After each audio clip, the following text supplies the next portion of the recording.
Assalamualaikum warahmatullahi wabarakatuh. Perkenalkan, nama saya Pinky Lindasari dari kelas MJ 102 Prodi Manajemen Kampus Universitas Sibrasia dengan nomor NIM 3202010100297.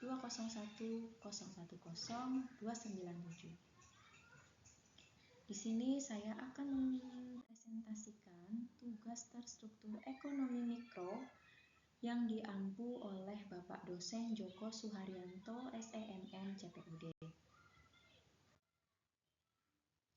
Saya memilih tugas topik nomor 1 dan 3, di mana nomor 1, Indonesia adalah salah satu negara di dunia yang menganut model perekonomian campuran. Salah satu peran negara adalah menjaga kestabilan harga. Langkah atau kebijakan apa yang dilakukan oleh pemerintah apabila ada satu produk kebutuhan pokok masyarakat mengalami kenaikan atau lonjakan harga? Analisis kebijakan pemerintah dalam mengatasi kenaikan harga kebutuhan pokok, perspektif dan penawaran. Bagian pendahuluan, Indonesia sebagai negara yang menganut sistem ekonomi campuran memiliki karakteristik yang unik dalam mengelola perekonomiannya, di mana mekanisme pasar berjalan secara beriringan dengan peran aktif pemerintah. Sistem ini tercermin dalam berbagai kebijakan ekonomi, terutama dalam penanganan stabilitas harga kebutuhan pokok yang menjadi perhatian untuk pemerintah. Ketika terjadi gejolak harga kebutuhan pokok, pemerintah tidak bisa hanya mengandalkan mekanisme pasar, tetapi harus mengambil langkah-langkah konkret untuk melindungi kepentingan masyarakat. Pemahaman mendalam tentang dinamika pasar dari sisi permintaan dan penawaran menjadi kunci dalam merumuskan kebijakan yang efektif. Kebijakan pemerintah dalam mengatasi kenaikan harga. Langkah-langkah kebijakan pemerintah. Pemerintah Indonesia menerapkan beberapa kebijakan strategis dalam menghadapi kenaikan harga kebutuhan pokok. Pemerintah biasanya mengambil beberapa langkah atau kebijakan strategis untuk mengatasi kenaikan atau lonjakan harga barang dan jasa, terutama yang mempengaruhi kebutuhan pokok masyarakat. Berikut adalah beberapa langkah yang sering dilakukan oleh pemerintah. Yang pertama ada operasi pasar. Pemerintah bekerja sama dengan distributor atau produsen untuk menyediakan barang kebutuhan pokok dengan harga lebih murah melalui operasi pasar. Misalnya, penyediaan beras, kemudian minyak goreng, gula, atau bahan pokok lain di lokasi tertentu untuk menstabilkan harga. Kemudian subsidi. Memberikan subsidi pada barang tertentu seperti bahan bakar, kemudian listrik, pupuk, atau bahan makanan pokok. Subsidi membantu menurunkan biaya produksi untuk harga barang sehingga tetap terjangkau oleh masyarakat. Kebijakan pengendalian harga langsung. Pemerintah menetapkan harga eceran tertinggi HET untuk beberapa barang kebutuhan pokok seperti minyak goreng, beras, atau gas LPG. Ini dilakukan untuk mencegah lonjakan harga yang tidak wajar di tingkat konsumen. Pengawasan harga di tingkat rantai atau tim pengendali inflasi daerah. Pengendali distribusi. Memastikan kelancaran distribusi barang ke seluruh daerah. Jika terjadi gangguan distribusi seperti penimbunan atau hambatan logistik, pemerintah bertindak untuk memperbaikinya. Kemudian penegakan hukum anti penimbunan dan kartel. Menindak tegas pelaku penimbunan barang atau praktik kartel yang menyebabkan kenaikan harga secara tidak wajar. Pemerintah biasanya menggandeng aparat penegak hukum untuk melakukan inspeksi dan penindakan. Kemudian peningkatan produksi dan stabilisasi pasokan. Pemerintah mendorong peningkatan produksi dalam negeri, khususnya pada sektor pertanian dan pangan. Pemerintah juga bisa menggunakan cadangan strategis seperti cadangan beras pemerintah untuk menambah pasokan di pasar. Kemudian pengendalian impor dan ekspor.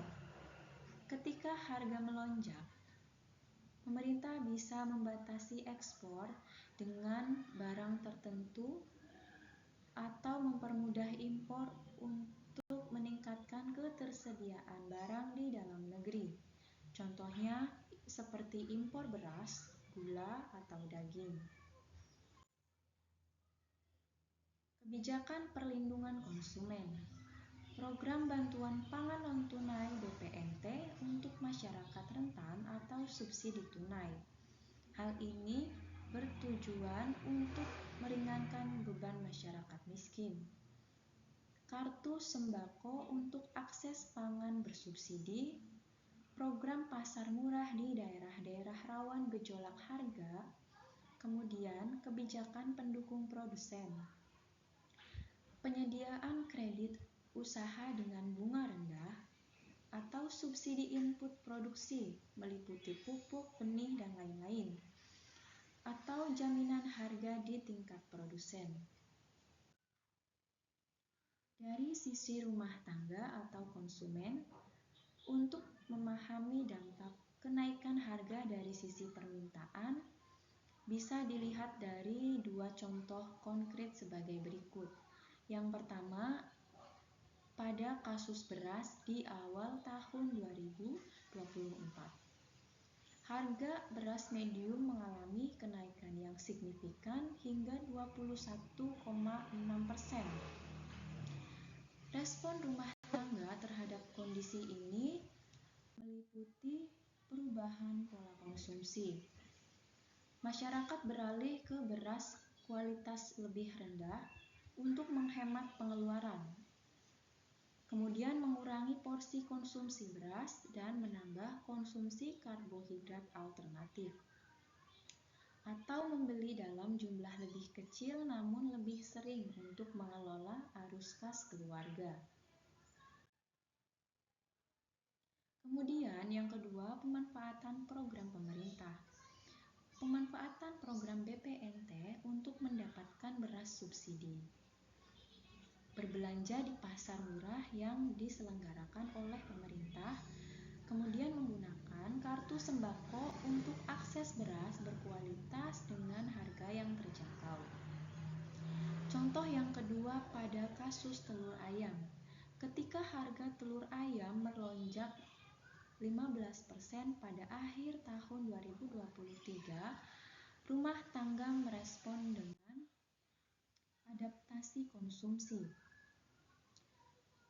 mengurangi frekuensi konsumsi telur, kemudian mencari protein alternatif yang lebih terjangkau, atau membeli telur dalam jumlah terbatas untuk menghindari pembusukan telur.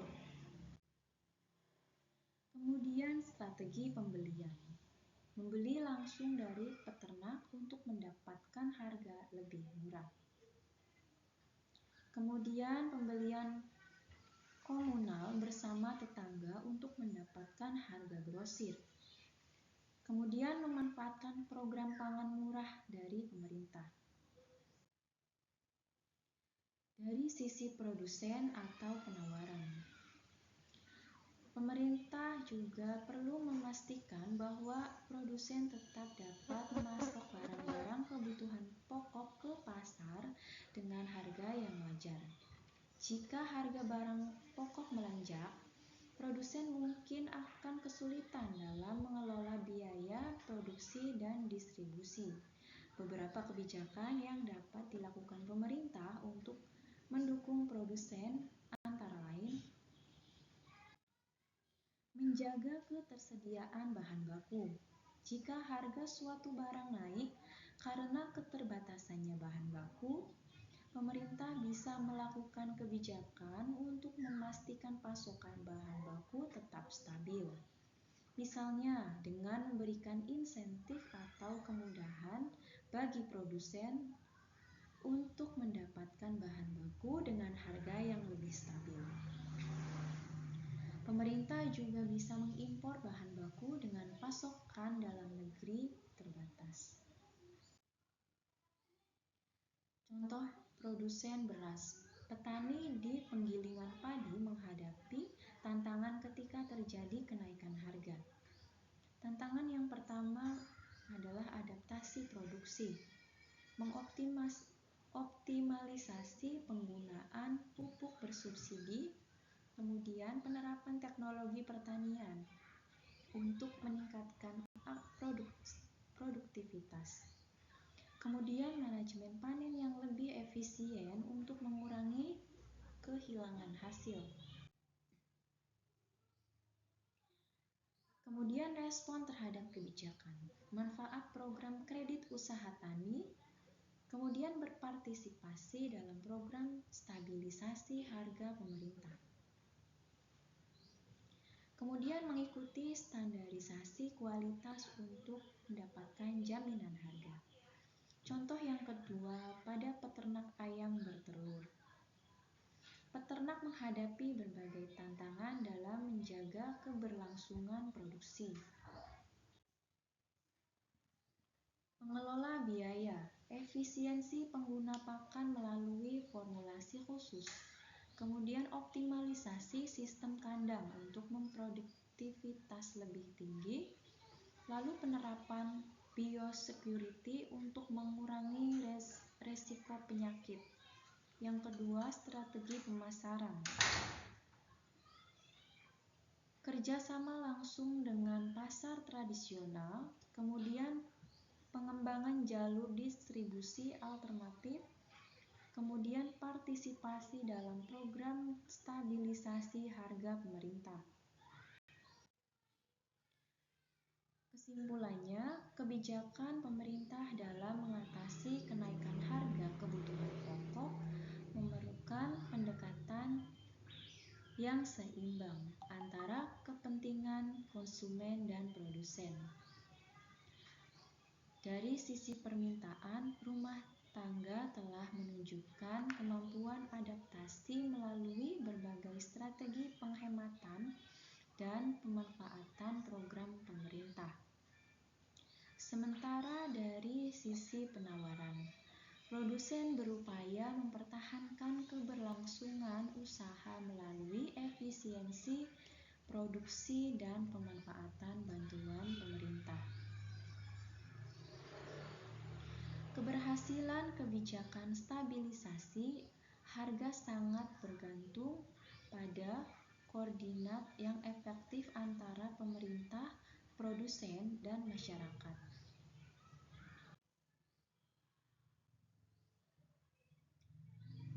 Tugas topik yang ketiga di sini ada keberadaan YLKI atau Yayasan Lembaga Konsumen Indonesia. Keberadaan YLKI Yayasan Lembaga Konsumen Indonesia memiliki peran yang sangat penting dalam kaitannya dengan kondisi pasar Indonesia.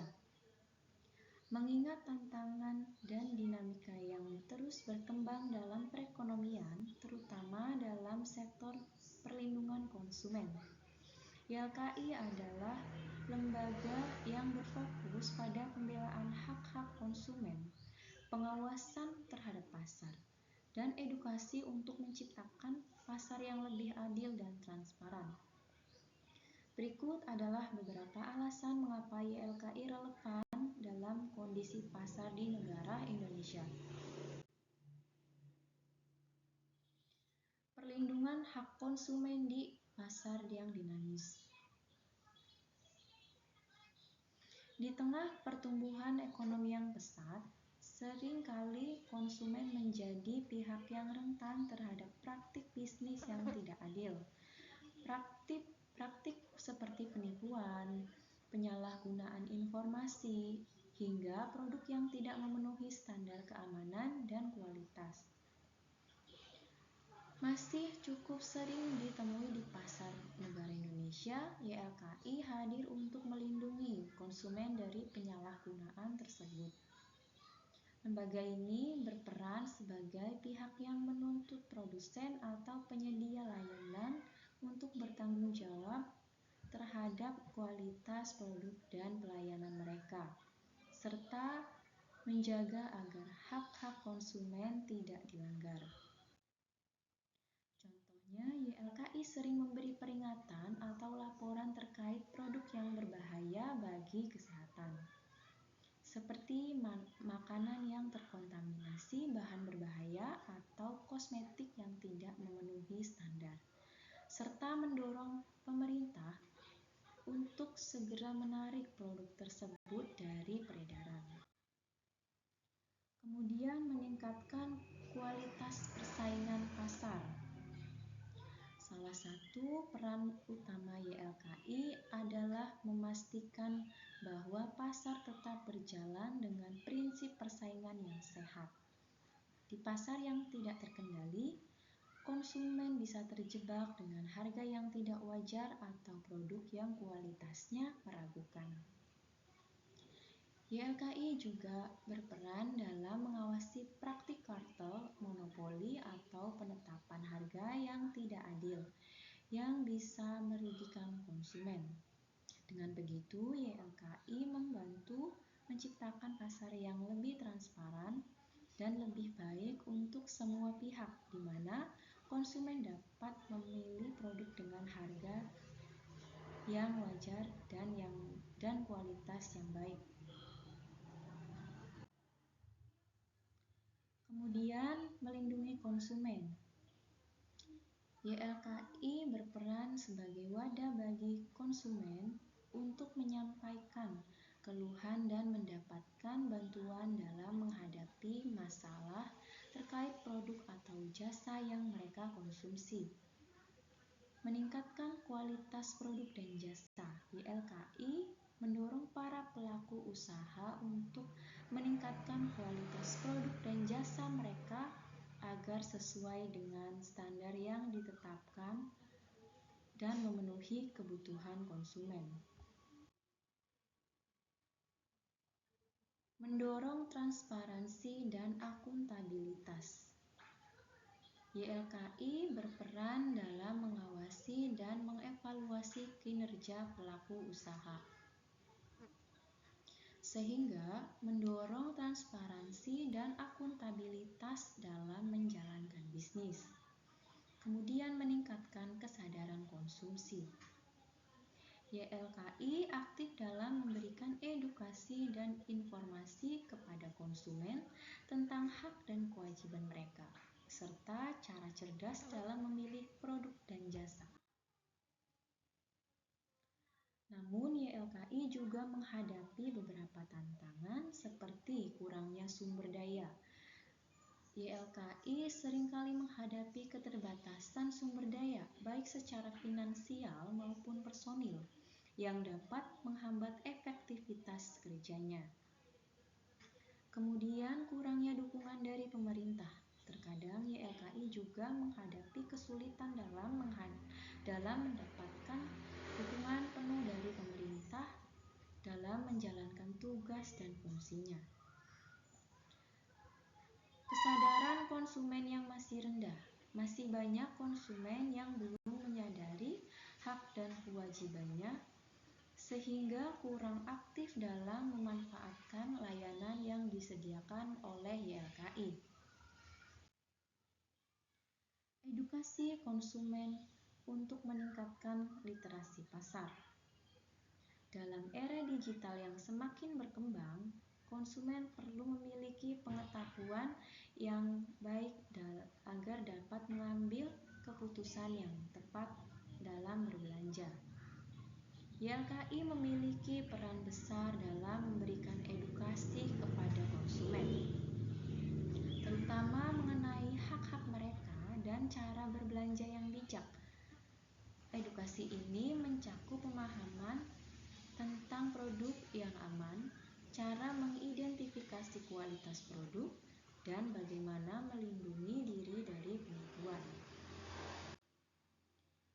YLKI juga mendesak platform-platform digital untuk lebih transparan dalam memberikan informasi produk dan lebih responsif dalam menangani keluhan konsumen. Keberadaan YLKI sebagai lembaga yang berfokus pada perlindungan konsumen memberikan rasa aman kepada konsumen yang bertransaksi di dunia maya atau yang berbelanja secara online. Contoh, YLKI seringkali memberikan peringatan mengenai toko online yang menawarkan barang dengan harga yang sangat murah namun kualitasnya meragukan atau bahkan palsu. YLKI mendorong tanggung jawab sosial perusahaan. YLKI juga berperan dalam mendorong perusahaan untuk lebih bertanggung jawab terhadap dampak sosial dari produk atau layanan yang mereka tawarkan. Selain menghasilkan keuntungan, perusahaan juga harus memperhatikan keberlanjutan dan dampak dari produk yang mereka jual terhadap konsumen dan masyarakat. YLKI berusaha memastikan bahwa perusahaan tidak hanya fokus pada keuntungan semata, tapi juga memperhatikan kesejahteraan konsumen melalui produk dan praktik bisnis yang lebih transparan dan etis.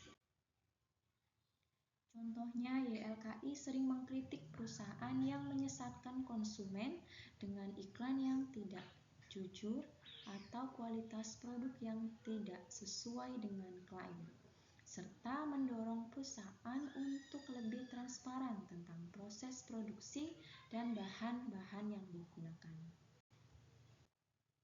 Kesimpulannya, secara keseluruhan, YLKI memiliki peran yang sangat penting dalam memastikan bahwa pasar Indonesia berjalan secara adil,